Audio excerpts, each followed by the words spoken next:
Karon na sa badlawaha mga kasuyan sa hamoy pag-abot nato gikan na masada, gitamparo sa hangin ang mga kahoy ug mga lubi diri sa atong palibot. Na tanawa ninyo naghapay-hapay intawong mga buhok murag akong buhok nga 11 ka buhok. Ay Ginoo, kakusog sa hangin.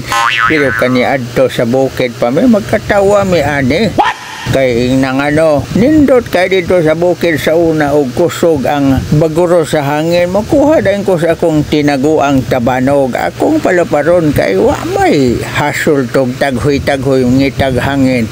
Diha imuran tugutan ritso mo sotoy na nang imong tabanog dito sa kinatasan. Wow naman! Pero karon nawala nalahi nagyod og klima nga tong pangidaron og ato nga kaugalingon ron mahadlok na ta. Ay, huwag ka na ta lisang-lisang ani hubag-hubag. O, tanawa ragod na ninyo. Gitay og mayo ang mangga. Way labot ning kapayas. Kadiyam ni sod sa kong tugkaran. Ay, ang ako man sinitas magwilga na po ng mga pirok-pirok og tamsi diya. Kanang hurot na kahog ang bunga. Wa na sila'y kaunon og ay, paska na ning hangina. Ay, ginugikan sa dagat ng hangin ang mga kasuyan. Nigitamparos, nagbaguros og taman sa ginhawa. Usog-kusog po doy ka na inat-inat mapod ni ako ang buhok nga 11 ka buhok.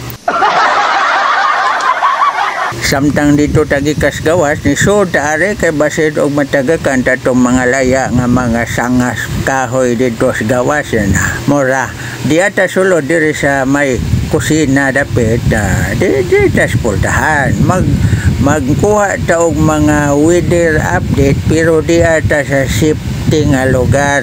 Di kita magpabantang dito kay mapiskan or kay bisag ka na lang bunga sa mangga makaigo sa imuhang alimpuhan na murag magkakita yung kaganinipot. What?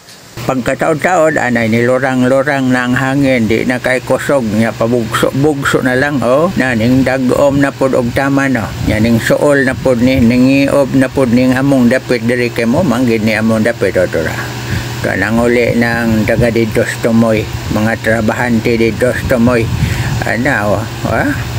muna diha dapita dito sa Loyo dagat na din natanawa ninyo ng ibabaw. Naglimugdong na nag-inanay nagtapok ang mga panganod kay unyang taod-taod ani mubundak naman sa ting-ulan kay kada gabi man mag-uwan direng dapita sa amo ang area mga kasuyans.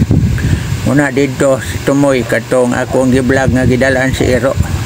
Ay Ginoo, madlok naman taog na idagom naunsa naman lahi na gud niya ato ang kalidad basta magkatiguang na tabao ni tamparos na sad ang hangin pero dili kay sa gunson tayhop lang tirada gihawoy siguro yang papangin.